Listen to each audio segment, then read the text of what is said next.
Alhamdulillah wa bihi nasta'in ala umuri dunya waddin. Asyhadu an la ilaha illallah wahdahu la syarikalah wa asyhadu anna Muhammadan abduhu wa rasuluhu alladzi la nabiyya ba'dah. Qala Allah Ta'ala fil Qur'anil Karim, a'udzu billahi minasyaitonir rajim. Kuntum khairu ummatin ukhrijat lin-nasi ta'muruna bil ma'ruf wa tanahuna 'anil munkar wa tu'minuna billah. Puncak rasa kekaguman, kecintaan, ketundukan, serta kepatuhan mari kita persembahkan ke Allah Subhanahu wa Ta'ala yang telah menganugerahkan kepada kita pedoman Al-Quran sebagai petunjuk jalan bagi orang-orang yang beriman agar kita tidak tersesat dalam menjalani kehidupan. As-Sayyid Sayyid Qutb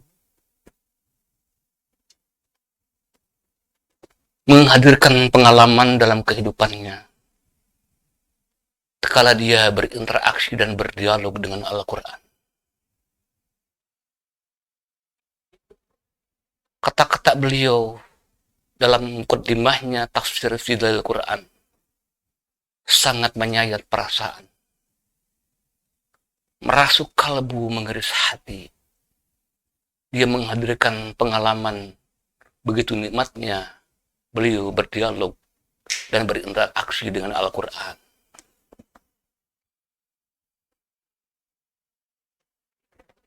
Beliau menyampaikan pengalaman spiritualnya. Hidup di bawah naungan Al-Quran adalah nikmat. Nikmat yang hanya dapat dirasakan oleh orang yang pernah menghayatinya.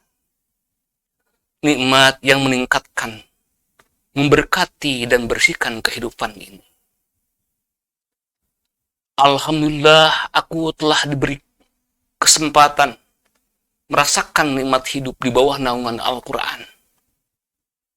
Suatu nikmat yang belum pernah kurasakan sebelumnya. Aku rasakan bagaimana nikmat itu telah mengangkat, memberkati, dan membersihkan kehidupanku. Aku dengar Allah Subhanahu berkata kepada melalui Al-Quran ini, padahal aku hanya seorang hamba yang kecil, yang kerdil. Apakah ada kemuliaan yang lebih tinggi daripada kemuliaan yang datang dari yang maha tinggi dan maha mulia ini?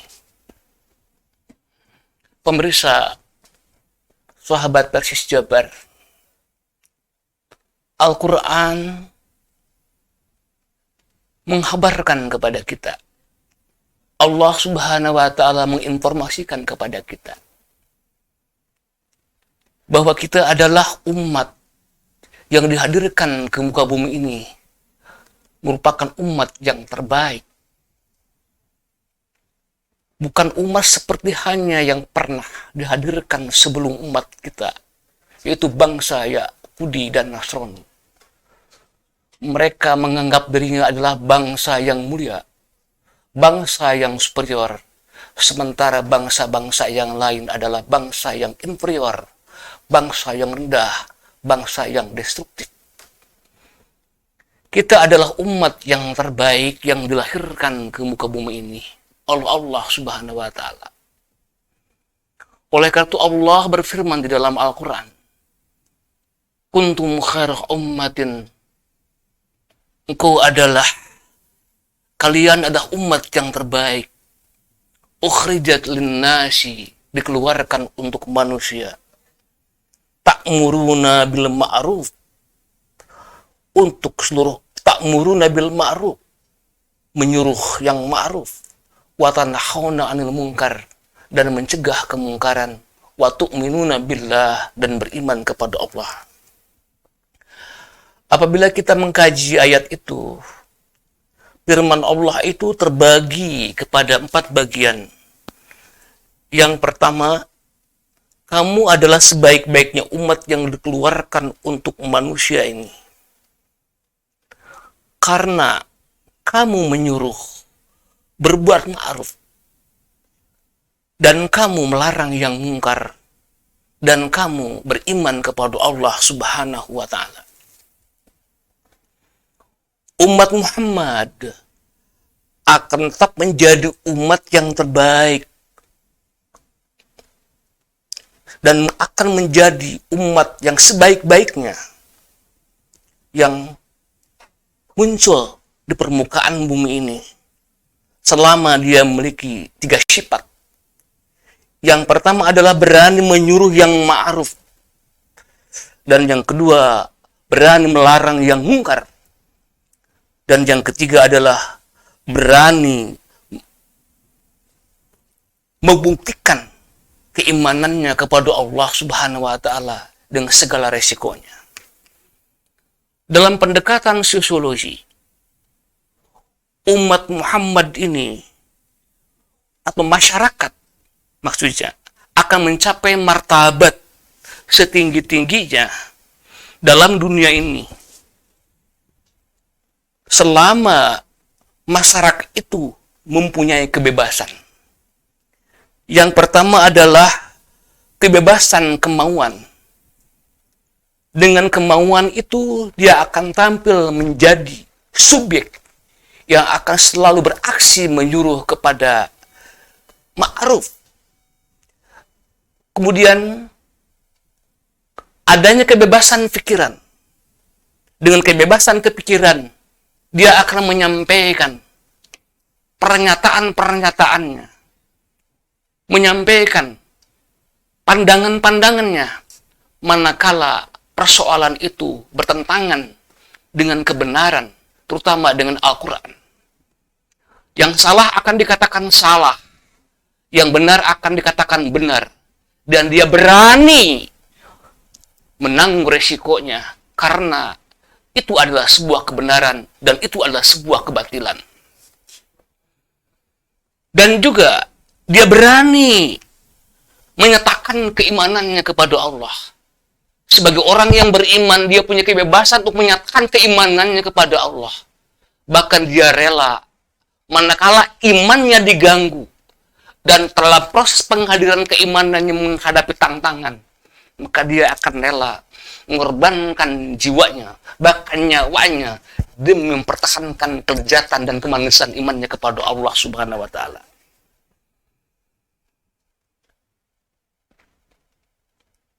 Oleh karena itu, masyarakat kalau ingin tampil, terutama umat Islam, kalau ingin meraih kembali prestasi-prestasi menjadi umat yang terbaik, pertama harus memiliki kemauan itu, yaitu kemauan untuk menampilkan dirinya sebagai seorang pejuang yang terus beraksi menyampaikan kebenaran, sebagai subjek yang menegakkan nilai-nilai kebenaran dimanapun berada, dengan pertimbangan-pertimbangan yang sangat matang, yang merujuk kepada Al-Quran dan As-Sunnah. Kemudian dia harus punya kebebasan kepikiran. Maka apabila dia berhadapan dengan kebatilan, maka sampaikanlah dengan pikiran-pikirannya, dengan argumen-argumen yang jelas. Jangan sampai pikiran-pikirannya itu terpenjara atau terpatri oleh kepentingan-kepentingan yang tidak bisa dipertanggungjawabkan. Bagi mereka yang punya kemauan, kebebasan kemauan, dan kebebasan menyatakan pendapat bahwa itu benar karena dorongannya adalah dari sebuah kebenaran, maka dia tidak akan sampai hidupnya itu terpenjara oleh kepentingan-kepentingan subjektif, memuja kekayaan atau kepentingan-kepentingan syahwat yang kenikmatannya hanya sesaat. Kemudian dia juga memiliki kebebasan jiwa. Seorang muslim yang ingin tampil menjadi seorang yang memiliki kualitas khair ummah mesti memiliki kebebasan jiwa. Kebebasan jiwa yang tidak terbelenggu oleh godaan-godaan bendawi. Kalau jiwa kita masih tidak bebas di dalam menyampaikan pemikiran, menyampaikan pandangan hidupnya, ataupun mempertahankan keyakinannya, berarti kita masih memberhalakan benda-benda. Benda yang dipuja, materi yang dipuja akan hancur binasa. Tapi orang yang bebas jiwanya karena yakinnya kepada Allah akan menganggap bahwa nilai-nilai bendawi ini tidak ada nilainya setelahnya dibandingkan dengan keimanan kepada Allah Subhanahu wa taala. Iman kepada Allah akan melahirkan sikap takut dan akan menghilangkan keraguan-raguan. Bahkan iman kepada Allah itu akan menghilangkan sahwah sangka. Makanya kalau ingin menjadi umat yang terbaik, mesti memiliki kebebasan berpikir, kebebasan kemauan, dan kebebasan jiwa dalam menerjemahkan keyakinannya kepada Allah. Pandang ke gelanggang walaupun seorang, dipalu semakin maju, ditindas semakin beringas, diaris semakin bangkit. Dia akan berhadapan apapun tidak dipandang sebagai sebuah tantangan, tapi ini adalah sebuah kenikmatan dalam menggapai keriduan Allah Subhanahu wa taala. Aqulu qauli hadza wastaghfirullah li wa lakum. Wassalamualaikum warahmatullahi wabarakatuh.